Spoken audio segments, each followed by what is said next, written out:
Welcome back to SM News, where we talk news, fantasy, and motherfucking news. I am your host, Cody Smalls, and this is my reporter live on the scene, as always, Terry Tricket. What is good, Terry? What's good, Cody? I've never been better, Terry. Just life, bro. You know what I mean? I Anyway, agree, Cody. yeah, that's what I'm saying, Terry. Live life, live, laugh, love. Yeah, Anyways, back on to week 7 of fantasy football. Thursday night passed. God, that game was fucking awful. Am I right, Terry? Typical Thursday game. Yeah. I mean, dude, what do you expect from a Saints team that has literally nobody playing? You know what I mean? Well, and from a Bo Nix-led offense, but we'll talk about that later. But there is a big thing I want to talk about that happened on Thursday. I believe it was I want hockey backs team just choking. And I think that it's almost pretty much certain 85% chance of my heart that Breesha Schmidt wins this week because Cortland Sutton didn't put up a point. They put up 33 points and he couldn't put up a single catch. Like, how is that possible? Like, that's just unbelievable to me. Anyways, back on to some live news that we have our reporter Terry coming in on. Terry, let's start off with your injury report for the week. All right, we're going to start off in Cleveland with Nick Chubb. He is expected to make his long-awaited return after practicing all week. Malik Neighbors was a full participant today, and he's looking good to play on Sunday. Jordan Mason's confirmed to play on Sunday. Cooper Kupp is a game-time decision, but trending towards playing, in my opinion. Marvin Harrison was a full participant today in practice, looking good for Sunday. Jonathan Taylor has been ruled out for Sunday, which kind of ruins my number one RB rant that I went on. Achan is a full participant after being in concussion protocol. He is going to play on Sunday. And Devontae Adams will make his New York Jets debut on Sunday. Thank you, Terry, for reporting that live injury report. Now, you know something funny, Terry? It's funny you mentioned the Marvin Harrison thing about how he's being healthy.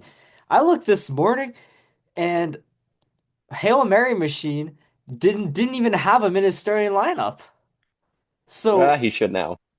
he does now. I'm pretty sure last our analyst check, yeah, wait, hold on, just getting word. Yeah, he has him in now. He has him in the lineup now. But still, that was kind of just I thought that was kind of funny at first when I saw that, but Well, precautionary. yeah, you know. And for a special edition on SM News, we will be in the next couple weeks interviewing each and every team for a behind the scenes look of what each team will be looking at. All right. So up first on our plate to start off the league, we will be here interviewing the owner of Hail Murray Machine. He will be coming on here live, and we will be asking him questions about takes on the league, how he feels about his team, how he feels about other teams, and such. All right. So I look forward to that, guys, and let's get on to it. All right, guys, welcome back to SM News. I am joined here with my reporter on the scene, Terry Trickett. I, of course, Cody Smalls. And we have a special guest today who will be talking about his team in the Sexy Men League. We have the owner of Hail Mary Machine, Kaiden Slauska. How are you doing, my friend? I'm doing great today. It's a pleasure to be speaking with you today, Cody. Thank you. It's pleasure's mine, trust me. All right. As you probably heard, I ranked you at 9 in the last power rankings. Um, what are your thoughts on that ranking? Well, safe to say that I don't share the same opinions, but you know, I never think of it as a bad thing to be going into a game, a match, as an underdog.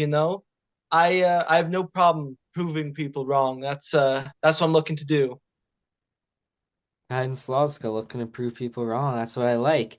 So, adding on to that question, then, where do you think you fairly rank in the league? I feel that I am. I think I can make an argument when my team is healthy. It is top four, maybe five. Top four, maybe five. Okay. That's an interesting take, considering I'm at 9, but everyone thinks highly of their team, I guess, right? Um, moving on. We have our analysts tell us that you have nobody on your trade block right now. Is that true? And is there a reason for that? Are you looking to trade anyone away in particular, or Well, when I go into a draft, I'm picking my guys, right? I'm building my team the way I want it. And that is exactly how I came out of this draft. I got players who I went in there looking to grab. And I know there may have been some weird looks, some interesting spots where I may have taken people, but I can stand behind and justify each one of my picks. I'm pretty happy with my team right now. Obviously, these past couple weeks, injuries have been really hurting. If you looked at my starting running backs last week, it was not a pretty sight. But when this team gets healthy, and it will soon, they're a force to be reckoned with. yeah, I like that analysis, Kaiden. I mean, your team it has potential. I won't say it doesn't, but from what I can see right now, I just don't see it going as good as it has been going for you. Cody, I'm gonna add on to that question actually. Okay, yeah. Kind, is anyone that you want to add to your team before the deadline? Um, if I were to do anything, I might be looking at some receivers around the league. Um, and that's more of just making sure my starting lineup week to week is as strong as it could be. If I had to name any player by name, I did see that Mike Evans recently hit the trade block, and I think he's you know a supreme talent. That Buccaneers offense has been on fire, and they have a really really good schedule to finish out the year. So if there was anybody, it would probably be him. It's funny you say Interesting.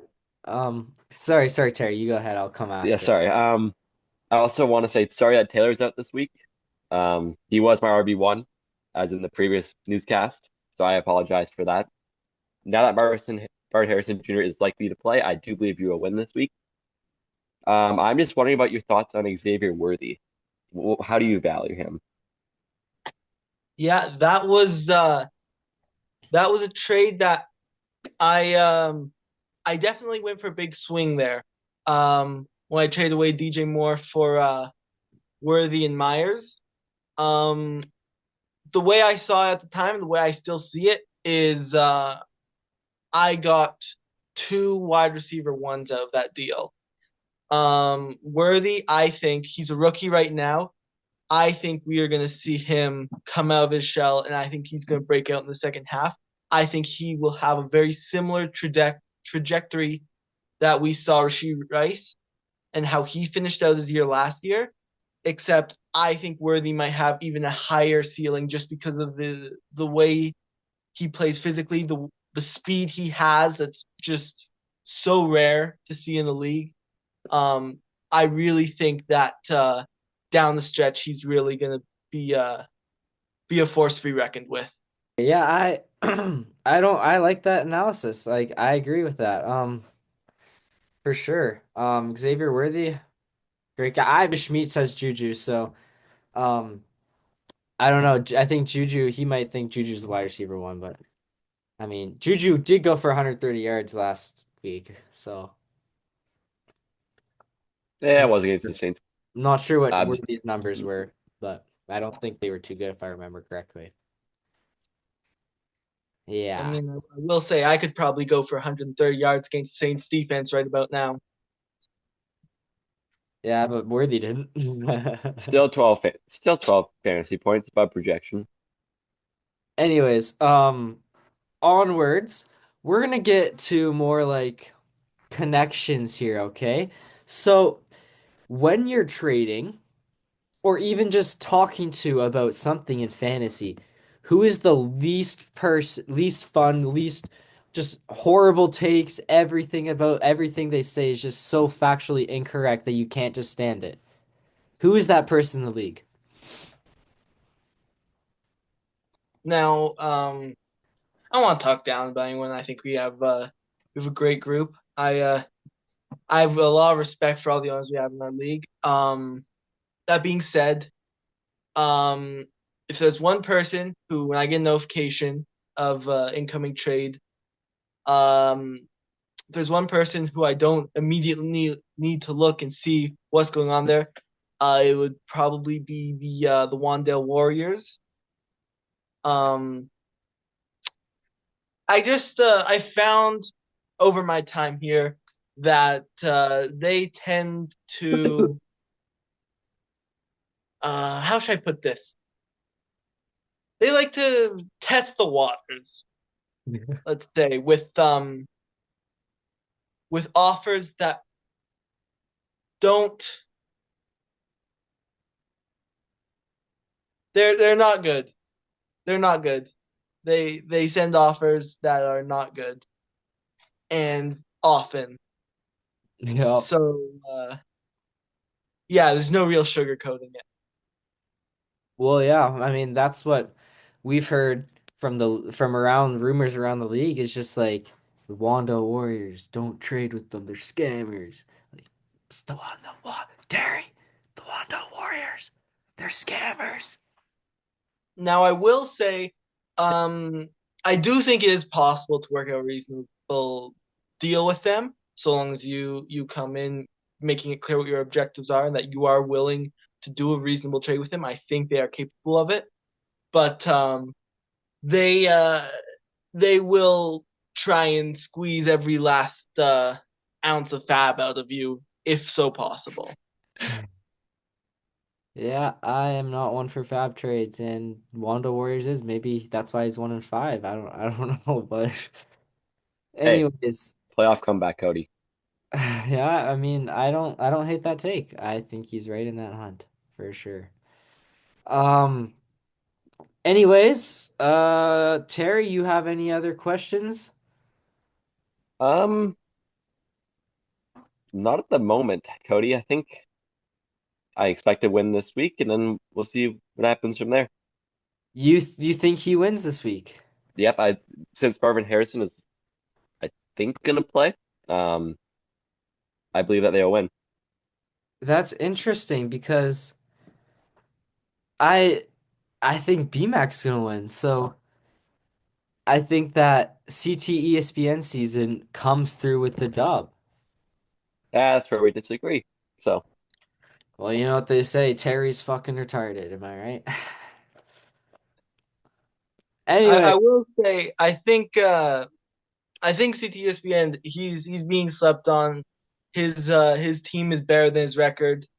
That being said, I'm coming into this week. I've got a lot of favorable matchups with my players. I do feel very confident. all right. Well, I'm just getting in word right now from our analysts on the field. They're doing the next gen stats for the probability of Hail Mary machines versus CT ESPN seasons game. And before to according to our big board. analysts in the field, there's a 66% chance that CT ESPN season comes away with this W. That is being said, I mean, if Hail Mary Machine is confident in that, he's confident, I guess, against the odds. 33% chance. Those aren't terrible odds, to be honest, so be happy with that. I mean, it's not terrible. Either. Anyways, that's wraps for SM News. Special interview with Kaiden Slauska, the owner of the Hail Murray Machines. I'll send you guys back, and we'll see you in the next one. Goodbye. Peace.